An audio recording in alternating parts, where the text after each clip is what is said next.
दोस्तों नमस्कार, ये है मार्गदर्शन फॉर सिविल सर्विसेज। मैं अनुराग चौधरी। दोस्तों, भारतीय इतिहास के महत्वपूर्ण प्रश्नों के अध्ययन के क्रम में इस वीडियो में प्रस्तुत है प्राचीन भारत के इतिहास के अंतर्गत छठी शताब्दी ईसा पूर्व की राजनैतिक स्थिति से संबंधित महत्वपूर्ण प्रश्न, जो आपके आगामी परीक्षाओं जैसे TGT, PGT, LT grade, government inter college प्रवक्ता, गवर्नमेंट डिग्री कॉलेज, उच्चतर शिक्षा असिस्टेंट प्रोफेसर, केंद्रीय विद्यालय संगठन और नेट जेआरएफ के साथ विभिन्न राज्य लोक सेवा आयोगों द्वारा आयोजित परीक्षाओं के सामान्य ज्ञान और सामान्य अध्ययन के भारतीय इतिहास खंड के लिए बहुत ही उपयोगी है। तो आइए शुरू करते हैं प्राचीन भारत के इतिहास के अंतर्गत छठी शताब्दी ईसा पूर्व की राजनैतिक स्थिति से संबंधित महत्वपूर्ण प्रश्न।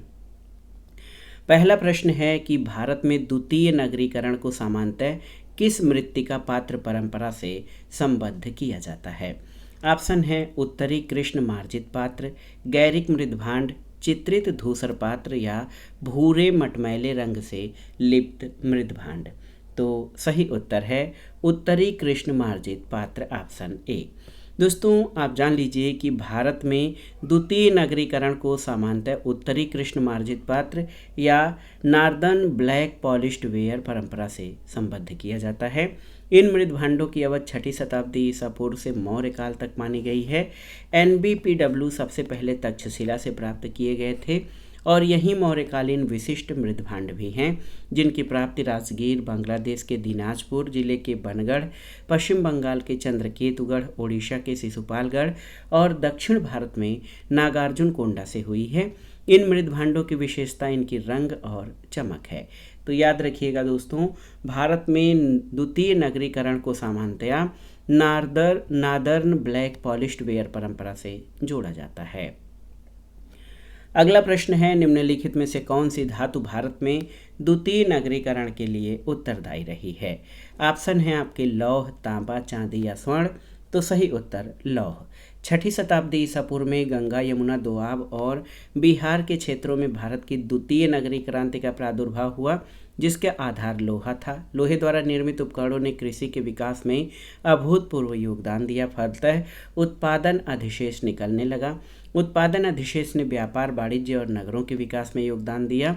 महापरिनिब्बाण सूत्र में इस काल के वर्णित 6 प्रमुख नगर वाराणसी, कौशाम्बी, राजगृह, श्रावस्ती, चंपा और साकेत हैं। अगला प्रश्न है दोस्तों, 16 महाजनपदों में मगध के उदय के संबंध में कौन सा कथन सही नहीं है? देखिए, इसका नेतृत्व बिंबिसार और अजातशत्रु जैसे राजनैतिक रूप से अति महत्वाकांक्षी लोगों ने किया था। सही है। मगध ने गंगा नदी प्रणाली के प्रमुख स्थलों पर नियंत्रण कर लिया था, जिससे उसके लिए नदी व्यापार सुलभ हो गया था। सही है। यहाँ के शासकों ने मगध की भूमि के विभाजन के द्वारा गढ़ संघों की निष्ठा जीत ली थी। सही नहीं है। और मगध में पर्याप्त प्राकृतिक संसाधनों की उपलब्धता, उपजाऊ मिट्टी, समृद्ध वन और खदानें थीं। तो यहाँ पर ऑप्शन सी जो है ये मगध के उत्पत्ति के मगध के उदय के बारे में सही नहीं है। याद रखिएगा, बौद्ध ग्रंथ अंगुत्तर निकाय और जैन ग्रंथ भगवती सूत्र में 16 महाजनपदों का वर्णन मिलता है। लगभग छठी शताब्दी ईसा पूर्व में गंगा, यमुना, दोआब और बिहार में लोहे के प्रचुर प्रयोग तथा भूमि का विभाजन न होने के कारण अधिशेष उत्पादन होने लगा था, जिससे जनपद अब महाजनपद में परिवर्तित हो गए। मगध और अंग एक दूसरे के पड़ोसी राज्य थे, जिसके मध्य चंपा नदी बहती थी। इसकी राजधानी गिरिव्रज अथवा राजगृह थी। कालांतर में मगध की राजधानी पाटलिपुत्र में स्थापित हुई थी। अगला प्रश्न है, निम्न में से कौन सा ग्रंथ 16 महाजनपदों की सूची नहीं प्रदान करता है? ऑप्शन है अंगुत्तर निकाय, महावस्तु, दीघ निकाय या भगवती सूत्र। तो सही उत्तर दीघ निकाय दोस्तों ये 16 महाजनपदों की सूची नहीं उपलब्ध कराता है। बौद्ध ग्रंथ अंगुत्तर निकाय, महावस्तु और जैन ग्रंथ भगवती सूत्र में बुद्धकालीन 16 महाजनपदों के नाम मिलते हैं, जबकि दीघ निकाय सुत्त पिटक के 5 निकायों में से एक है। इसमें बुद्ध के उपदेशों और वार्तालापों का सूत्र रूप में वर्णन किया गया है। अगला प्रश्न है दोस्तों, छठी शताब्दी ईसा पूर्व में कौन सा जनपद एक गणतंत्रवादी राज्य था? ऑप्शन है अंग, कौशल, वज्ज या मगध। तो सही उत्तर है वज्ज जो है संघ था और ये गणतंत्रवादी राज्य था। छठी शताब्दी ईसा पूर्व में धार्मिक क्रांति हुई, जिसके फलस्वरूप लोगों के सामाजिक, आर्थिक और राजनैतिक जीवन में अत्यधिक परिवर्तन हुआ। लोहे के आगमन के फलस्वरूप उत्तर वैदिक काल के जनपद महाजनपदों में बदल गए और बौद्ध ग्रंथ अंगुत्तर निकाय में 16 महाजनपदों का वर्णन मिलता है, जिसमें 2 प्रकार के राज्य थे, एक तो राजतंत्र और दूसरा गणतंत्र। राजतंत्र में राज्य का अध्यक्ष राजा होता था। इस प्रकार के राज्य मगध, कोशल, वत्स और अंग थे, जबकि गणतंत्र में राज्यों का शासन राजा द्वारा न होकर गण या संघ के द्वारा संचालित किया जाता था। इस प्रकार के राज्य वज्जी और मल्लगढ़ राज्य थे। अगला प्रश्न है कि गंगा नदी घाटी में कुल कितने महाजनपद स्थित थे, आपको बताना है। तो सही उत्तर है 16 में से 10 महाजनपद जो है ये गंगा नदी घाटी में स्थित थे। इसमें काशी, कोसल, अंग, मगध, वत्स, पांचाल, मल्ल, चेदि, वज्ज और सूरसेन थे। अगला प्रश्न है निम्नलिखित में से कौन सा महाजनपद सबसे दक्षिणी महाजनपद है। ऑप्शन है अश्मक, अवंती, चेद या मत्स्य। तो सही उत्तर अश्मक। अश्मक महाजनपद सबसे दक्षिण में स्थित एकमात्र महाजनपद था। इसकी राजधानी पोतन, पोटिल या पैठन थी। ये गोदावरी नदी आंध्र प्रदेश के तट पर स्थित था। इस महाजनपद की स्थापना इक्ष्वाकु वंशी शासकों द्वारा की गई थी। अगला प्रश्न है बुद्ध के जीवन काल में अवंती जनपद का राजा कौन था। सही उत्तर ये हो जाएगा प्रद्योत। बुद्ध के जीवन काल में अवंती महाजनपद का राजा प्रद्योत था। उसकी निष्ठुरता के कारण महावज्ञ जातक में उसे चंड प्रद्योत कहा गया है। उसके पिता का नाम पुलिक था। बिंबिसार के राजवैद्य जीवक ने प्रद्योत के पांडुरोग या पीलिया का उपचार किया था और शिशुनाग ने अवंती को मगध साम्राज्य में मिला लिया था। बुद्ध का समकालीन मगध शासक अजातशत्रु, वत्स का शासक उदयन और कौशल का शासक प्रसेनजित था। प्रसेनजित का कथन है कि बुद्ध भी कौशल के हैं, मैं भी, बुद्ध भी 80 वर्ष के हैं और मैं भी, अतः हम दोनों समान आयु के हैं। अगला प्रश्न है दोस्तों महिष्मती शहर किस महाजनपद में स्थित था, आपको बताना है। तो सही उत्तर अवंती, ऑप्शन सी। माहिष्मती शहर दक्षिणी अवंती की राजधानी थी। उत्तरी अवंती की राजधानी उज्जैन थी। अवंती आधुनिक मालवा और मध्य प्रदेश के कुछ भागों से मिलकर बना था। अवंती का शासक चंड प्रद्योत महासेन था। चंड प्रद्योत की पीलिया नामक बीमारी का बिंबिसार के राजवैद्य जीवक ने उपचार किया था और बौद्ध पुरोहित महाकात्यायन के प्रभाव से चंड प्रद्योत बौद्ध बन गया था। अगला प्रश्न है कि निम्नलिखित में से कौन कौशल नरेश प्रसेनजित का मंत्री नहीं था। बंधुल, मृगधर, श्रीवृद्ध या दीर्घचारायण। तो सही उत्तर बंधुल जो है ये प्रसेनजित का मंत्री नहीं था। बंधुल कौशल नरेश प्रसेनजित का मंत्री नहीं था। मृगधर, श्रीवृद्ध और दीर्घचारायण उसके मंत्री थे। दीर्घचारायण ने षड्यंत्र के द्वारा प्रसेनजित के पुत्र विड्ढूब को राजा बनाया। प्रसेनजित सहायता के लिए अजातशत्रु के पास गया, किंतु राजगृह के नगर द्वार के बाहर ही उसकी मृत्यु हो गई। हालांकि शीघ्र ही विड्ढूब की मृत्यु के कारण अजातशत्रु का कौशल पर अधिकार हो गया था। अगला प्रश्न है ग्रीक लेखक मेथोरा को किस महाजनपद की राजधानी से संबद्ध करते हैं, आपको बताना है। तो मेथोरा यानी मथुरा। तो यहाँ पर सही उत्तर आपका हो जाएगा ऑप्शन डी सूरसेनोई। देखिए ग्रीक लेखक मेथोरा यानी मथुरा को सूरसेन या सूरसेनोई महाजनपद की राजधानी से जोड़ते हैं। सूरसेन महाजनपद आधुनिक ब्रजमंडल में स्थित था। अगला प्रश्न है अवंती का पड़ोसी महाजनपद कौन था, आपको बताना है। कंबोज, मगध, वत्स या अंग। तो सही उत्तर वत्स। अवंती का पड़ोसी महाजनपद वत्स था। वत्स के शासक उदयन का साम्राज्य गंगा यमुना के दक्षिण पश्चिम में अवंती की सीमा तक विस्तृत था। कौशाम्बी यानी वत्स को लखपति व्यापारियों का नगर कहा जाता था। वत्स में श्रेष्ठी घोषित द्वारा निर्मित घोषिताराम विहार के अवशेष उत्खनन में मिले थे। वत्स की राजधानी कौशाम्बी थी और अवंती की उत्तरी राजधानी उज्जैनी और दक्षिणी राजधानी माहिष्मती या महेश्वर थी। अगला प्रश्न है आम्रपाली पुत्री थी किसकी। तो सही उत्तर है आम्रपाली वैशाली के एक मुखिया की पुत्री थी। आम्रपाली बौद्ध काल में वैशाली के वज्र संघ की इतिहास प्रसिद्ध लिच्छवी राज्य नृत्यांगना थी। ये वैशाली के एक मुखिया की पुत्री थी। अगला प्रश्न है दोस्तों, किसकी पहचान कुसुमपुर से की जाती है? आपको बताना है। पाटलिपुत्र, पेशावर, अलकापुरी या कौशाम्बी? तो सही उत्तर पाटलिपुत्र। पाटलिपुत्र को कुसुमपुर के नाम से भी जाना जाता था। उदयन ने अपने शासनकाल के दौरान गंगा और सोन नदियों के संगम पर पाटलिपुत्र नामक नगर की स्थापना की। उसने राजगृह से अपनी राजधानी पाटलिपुत्र में स्थानांतरित कर ली थी। अगला प्रश्न है, श्रावस्ती अधोलिखित किस नदी के किनारे स्थित थी? आपको बताना है। ऑप्शन है अनोमा, अचिरावती, रोहिणी या हिरण्यवती? तो सही उत्तर अचिरावती। श्रावस्ती अचिरावती या राप्ती नदी के किनारे स्थित था। और याद रखिएगा, कौशल उत्तर पूर्व भारत का प्रमुख राज्य था। इसकी राजधानी श्रावस्ती थी। महात्मा बुद्ध के समय कौशल राज्य की 2 राजधानियां थी। उत्तरी भाग की राजधानी साकेत या अयोध्या और दक्षिणी भाग की राजधानी श्रावस्ती थी। बुद्ध ने अपने जीवन काल में सर्वाधिक उपदेश श्रावस्ती में दिए और श्रावस्ती में ही बुद्ध ने अंगुलीमाल नामक कुख्यात डाकू को बौद्ध धर्म में दीक्षित किया था। अगला प्रश्न है, मगध साम्राज्य का पहला शिकार कौन सा राज्य था? आपको बताना है। तो सही उत्तर अंग। मगध साम्राज्य का पहला शिकार अंग राज्य था। मगध साम्राज्य की महत्ता का वास्तविक संस्थापक बिंबिसार था। बिंबिसार महात्मा बुद्ध का मित्र और संरक्षक तथा महान विजेता था। उसने अपने पड़ोसी राज्य अंग पर आक्रमण करके उसे विजित कर लिया और उसे अपने साम्राज्य में मिला लिया था। अगला प्रश्न है, बिंबिसार ने किस स्थान पर नई राजधानी का निर्माण कराया था? ऑप्शन है गिरिवज्र, राजगृह, चंपा या श्रावस्ती? तो सही उत्तर राजगृह। बिंबिसार मगध साम्राज्य का वास्तविक संस्थापक 594 से 492 ईसा पूर्व था। उसने राजगृह को अपनी राजधानी बनाया था। बिंबिसार हर्यक वंश से संबंधित था। इसने अपने साम्राज्य का विस्तार वैवाहिक तथा कूटनीतिक नीति से किया।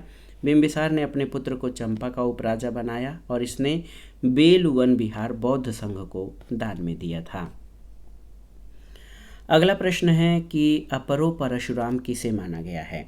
तो बहुत सारे साथी जानते भी होंगे। अपरो परशुराम महापद्म नंद को कहा गया है। मगध पर शिशुनाग वंश के बाद नंद वंश का वर्चस्व स्थापित हुआ। नंद वंश का संस्थापक महापद्म नंद अथवा उग्रसेन था। पुराणों में महापद्म नंद को सर्वछत्रांतक और अपरो परशुराम कहा गया है। अगला प्रश्न है, निम्नलिखित में से किसे श्रेणी के नाम से भी जाना जाता है?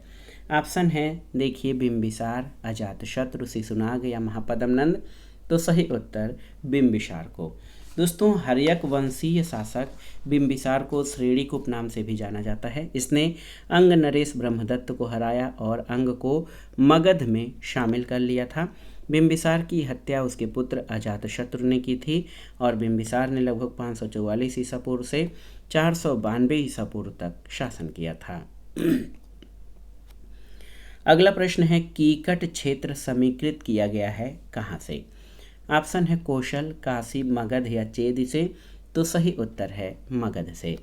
कीकट क्षेत्र का उल्लेख वेदों में प्राप्त होता है। ऐसा माना जाता है कि ये मगध राज्य का आदि क्षेत्र है। कीकट एक जनजाति थी। इसका उल्लेख ऋग्वेद में हुआ है। ये मगध क्षेत्र में निवास करते थे। अगला प्रश्न है, लिच्छवी गणराज्य किस राज्य में स्थित था? बिहार, उत्तर प्रदेश, मध्य प्रदेश या पंजाब? तो सही उत्तर बिहार। लिच्छवी गणराज्य बिहार राज्य में स्थित था। उसकी राजधानी वैशाली मुजफ्फरपुर जिले के बसाढ़ नामक स्थान पर स्थित थी। ये बुद्ध काल का सबसे बड़ा और शक्तिशाली गणराज्य था। लिच्छवी बज्जी संघ में सर्वप्रमुख थे। अगला प्रश्न है, वत्स जनपद की राजधानी कहाँ थी? आपको बताना है। बहुत ही महत्वपूर्ण प्रश्न है। वत्स जनपद में आधुनिक प्रयागराज और बांदा का क्षेत्र था। इसकी राजधानी कौशाम्बी थी। ऑप्शन बी आपका सही उत्तर हो जाएगा। दोस्तों, यहाँ पर वत्स महाजनपद की राजधानी कौशाम्बी, ऑप्शन डी सही उत्तर है। बुद्ध काल में यहाँ पौरव वंश का शासन था और यहाँ का शासक उदयन था। भास के अनुसार उदयन का विवाह मगध के राजा दर्शक की बहन या अजातशत्रु की पुत्री पद्मावती के साथ हुआ था। उदयन को प्रसिद्ध बौद्ध भिक्षु पिंडोला ने बौद्ध मत में दीक्षित किया था। अगला प्रश्न है, 16 महाजनपदों से सावत्थी किसकी राजधानी थी? तो सावत्थी किसकी राजधानी थी आपको बताना है। तो सही उत्तर क्या हो जाएगा? दोस्तों आप जान लीजिए कि 16 महाजनपदों में जो सावथी थी ये कौशल की राजधानी थी। श्रावस्ती या सावथी कौशल जनपद की महाजनपद की राजधानी थी। काशी अंग और मत्स्य महाजनपद की राजधानियाँ काशी की वाराणसी, अंग की चंपा और मत्स्य की विराटनगर थी। बौद्ध ग्रंथ अंगुत्तर निकाय में 16 महाजनपदों का उल्लेख है जिनके नाम है कौशल, काशी, मगध, अंग, वज्ज, चेद, मल्ल, वत्स, कुरु, पांचाल, मत्स्य, सूरसेन, कंबोज, अवंती, अश्मक और गांधार।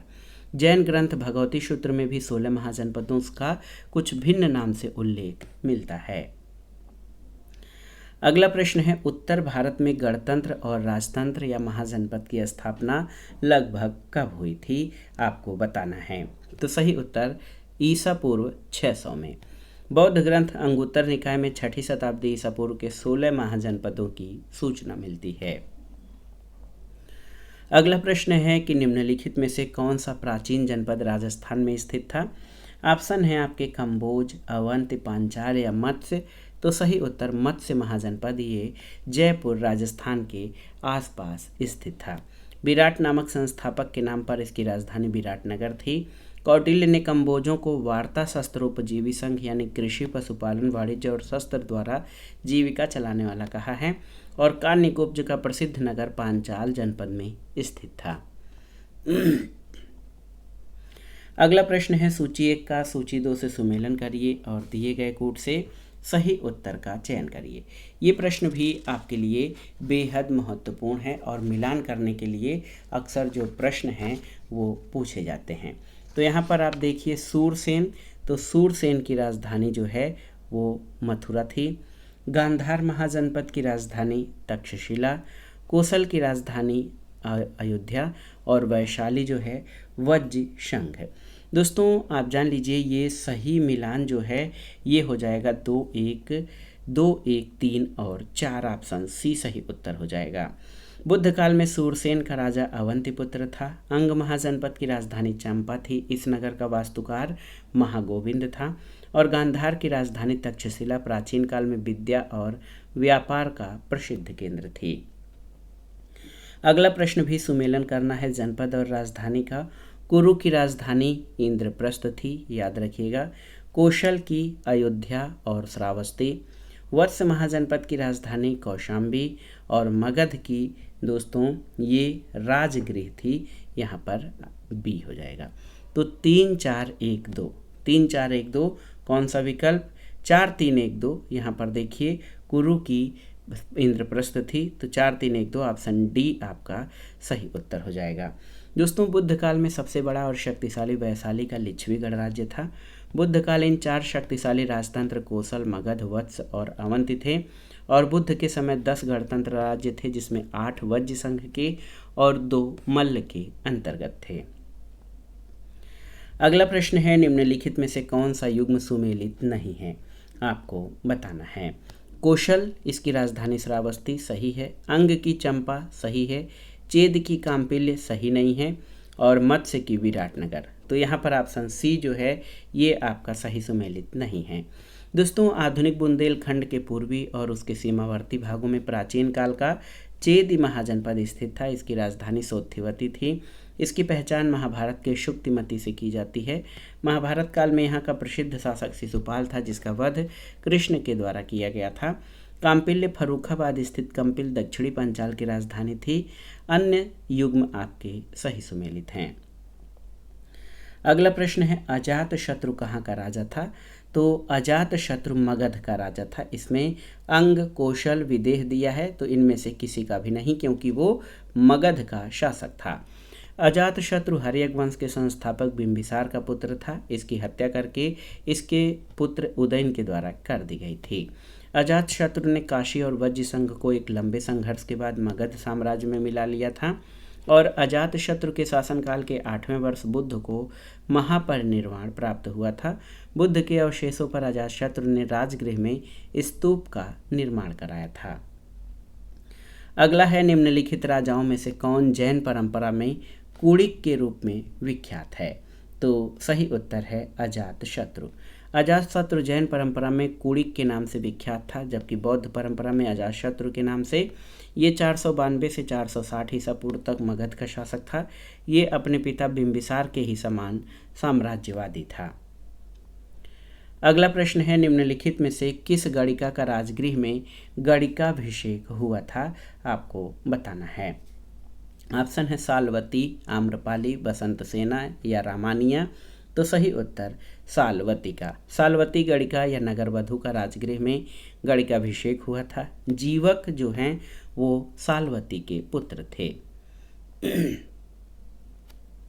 अगला प्रश्न है, जीवक किस राजा का राज्य वैद्य था, आपको बताना है। बहुत ही महत्वपूर्ण प्रश्न है। ऑप्शन है प्रद्योत, उदयन, अशोक या बिंबिसार। तो सही उत्तर बिंबिसार। गौतम बुद्ध के समय का प्रसिद्ध वैद्य जीवक बिंबिसार के दरबार से संबंधित थे।